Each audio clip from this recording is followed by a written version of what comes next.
The Warner Brothers Studios Tour London features authentic sets, props, and costumes from the Harry Potter films. You can walk through iconic locations like the Great Hall, Diagon Alley, and the Forbidden Forest. 4 Privet Drive is the address of Harry Potter's aunt and uncle, the Dursleys in the films. Under the stairs, where Harry stayed. The Great Hall is the backdrop for some of the most iconic scenes in the Harry Potter film series, including the Yule Ball and the Battle of Hogwarts. It was first constructed for Harry Potter and the Philosopher's Stone in 2000 and has been a key set for 6 additional films. This spectacular hall features costumes representing each Hogwarts house and 2 large tables set for dinner. At the front of the room is the teacher's table, where Hogwarts professors sit. The Great Hall also houses beautiful, handcrafted props created for the Harry Potter films, including Professor Dumbledore's lectern and the Housepoints counter.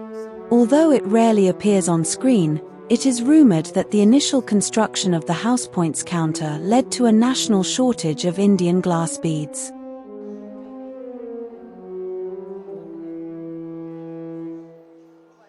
The tour showcases the special and visual effects used in the films. You can learn how the magic was brought to life on screen, including using green screens and animatronics.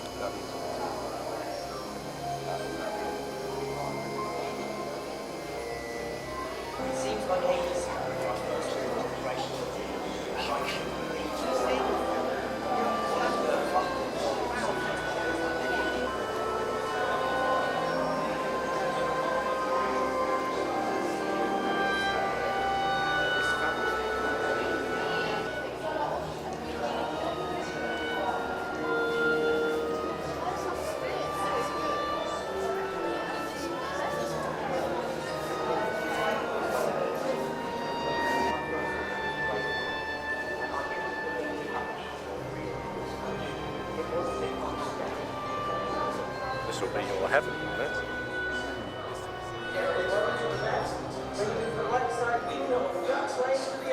The Burrows house set.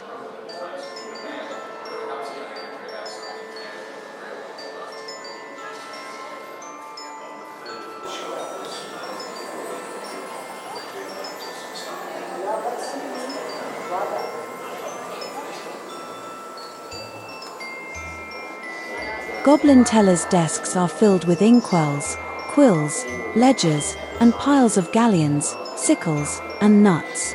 The prop-making department, led by Pierre Bohanna, made over 210,000 coins for the final 2 movies.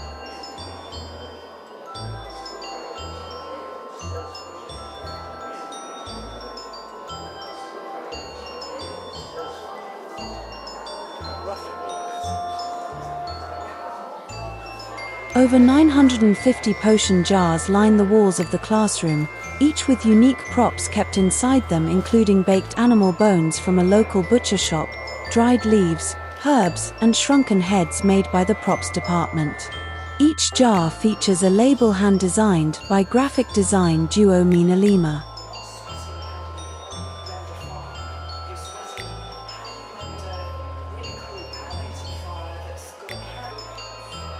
Visitors can learn about the special and visual effects employed in the films, such as green screens and animatronics, and participate in a green screen experience to simulate flying a broomstick over London.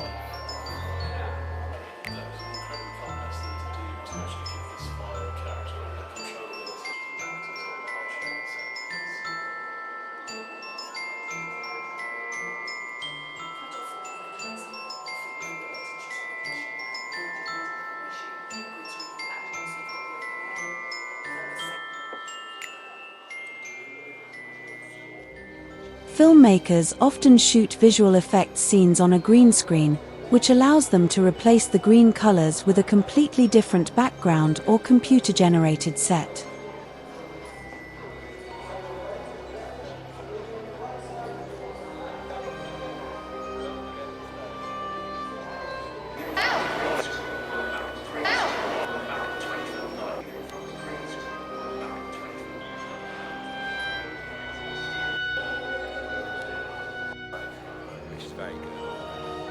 Ministry of Magic set.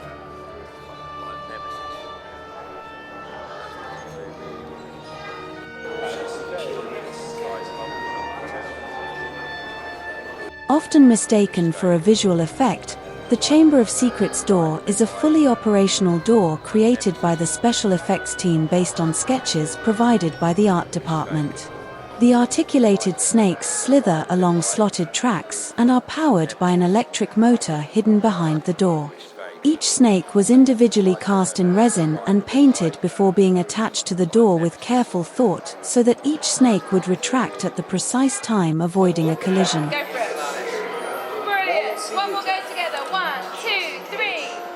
Fabulous. Number 2. The wand demonstration is where you can take part and be Harry and his friends in a wand combat. You start the way you were there, and then you turn and step that way. So you turn around and step. Yeah, that's it. Should we do it all together? Are you ready? 1, 2, 3, go. Number 3. Here we go. Hagrid's animatronic head. Machinery inside which can be controlled off camera. And if we got it right, you'd have never twigged that this Hagrid was really this machine. The animatronics didn't fit their machines. You'd never turn down the opportunity to build a dragon. Head round the corner and I'll show you. Well, Nick. Well, the front 3 life-size animatronic versions of Buckbeak the Hippogriff were created for the Harry Potter film series. One standing, another rearing, and a third lying down. When creating the models of Buckbeak, each feather had to be individually inserted and glued by the creature effects team, who were busy adding feathers right up until the final moment Buckbeak was needed on set for Harry Potter and the Prisoner of Azkaban. The designers of Buckbeak took inspiration from real birds, specifically the golden eagle, for the creature's profile. They also consulted with vets and physiologists when looking at the proportions of Buckbeak's legs and wings. The Diagon Alley set constantly changed throughout the film series. Since its construction, walls have shifted, shop fronts have moved, and entire buildings have been carefully tweaked, leaning just slightly, to create the street that is seen in the films. Many of the Diagon Alley set pieces were also redressed for use in the village of Hogsmeade for Harry Potter and the Prisoner of Azkaban. The original design of the street combined the rich details from the Harry Potter books with inspiration from the streets described in the works of Charles Dickens. Diagon Alley is home to not only Gringotts Bank, Flourish and Blots and Mr. Mulpepper's Apothecary, but also the Dusty Ollivander's wand shop, where Harry's wand famously chose him. The shop was home to more than 17,000 individually labeled wand boxes during filming.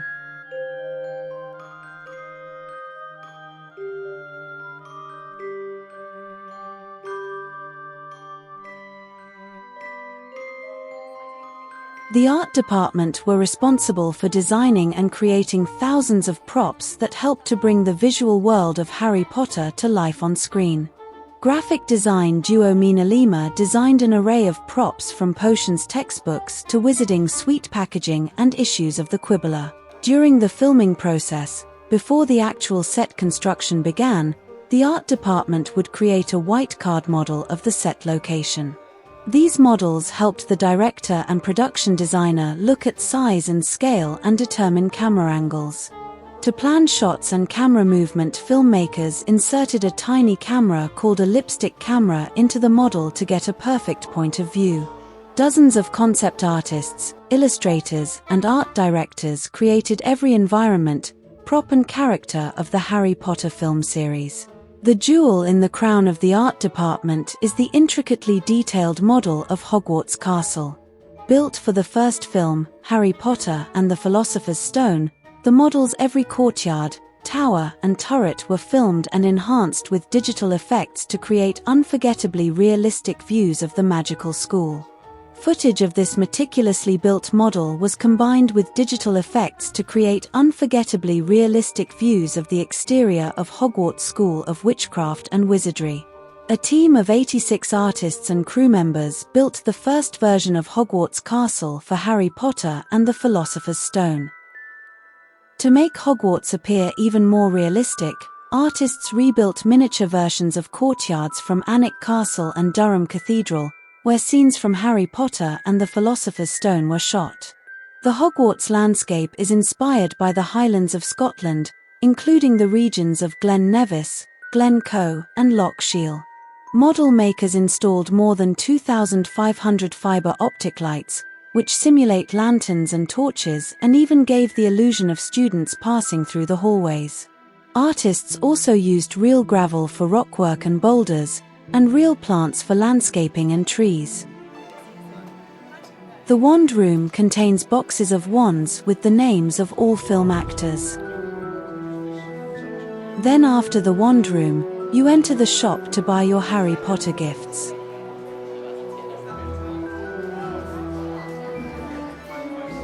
On your brother. They're cute, aren't they, with the heads of The making of Harry Potter created 300 new jobs in the local area. Currently, the whole attraction is dedicated to the making of Harry Potter and is now home to many of the series' sets, props, and costumes. It was opened to the public in early 2012. An amazing experience, especially for you Harry Potter fans.